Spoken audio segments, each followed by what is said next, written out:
মহিলা চিকিৎসককে ধর্ষণ খুনের ঘটনায় অভিযুক্ত সিভিক ভলেন্টিয়ার সঞ্জয় রায়কে দোষী সাব্যস্ত করেছে শিয়ালদা আদালত।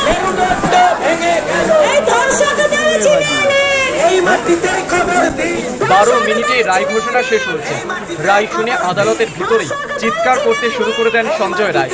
বিচারককে তিনি জানান তিনি নির্দোষ, তাকে ফাঁসানো হচ্ছে। নিজের গলায় রুদ্রাক্ষের মালার কথাও আদালতের কক্ষের ভেতরে উল্লেখ করেছেন সঞ্জয়। বিচারক জানিয়েছেন সোমবার তার কথা শুনবেন। ওই দিনই বেলা 12:30টায় সাজা ঘোষণা করা হবে। শিয়ালদা আদালত ভবনের 3 তলা 210 নম্বর কক্ষে শনিবার দুপুর 2:30 নাগাদ এজলাস বসে। বিচারক অনির্বাণ দাস সঞ্জয়কে এজলাসে নিয়ে আসার নির্দেশও দিয়ে দেন, জানান তাকে দোষী সাব্যস্ত করা হচ্ছে। আদালতে সঞ্জয়ের সঙ্গে বিচারকের কথোপকথন ঠিক এরকম।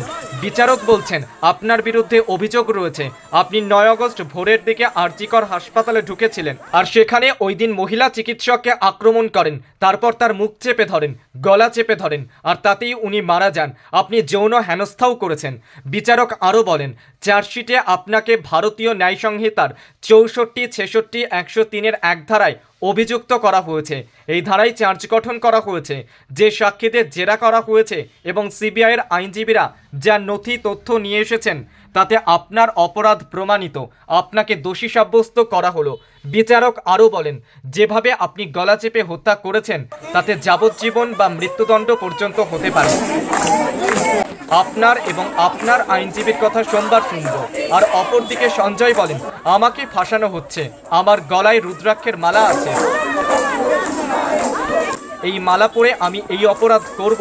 সঞ্জয় আরও বলেন, আমি ওখানে কিছু করলে আমার রুদ্রাক্ষের মালা ছিঁড়ে যেত, আমাকে পুরো ফাঁসানো হচ্ছে।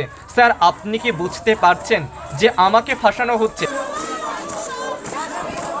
বিচারক বলেন, সব সাক্ষীদের জেরা করে এবং সিবিআইয়ের তথ্যের ভিত্তিতে যা মনে হচ্ছে তাতে দোষী সাব্যস্ত করা হয়েছে। শাস্তি আপনাকে পেতে হবে। কি শাস্তি তা সোমবার বলবো। এরপর আদালতে হাত জড়ো করে স্যার স্যার বলে চিৎকার করতে থাকেন সঞ্জয়। বলেন, আপনি তো দোষী সাব্যস্ত করে দিলেন, আমি গরিব, আমি এই কাজ করিনি, যারা করেছে তাদেরকে কেন ছাড়া হচ্ছে? এরপর আদালত থেকে এক প্রকার জোর করেই বের করে নিয়ে যাওয়া হয় সঞ্জয়কে।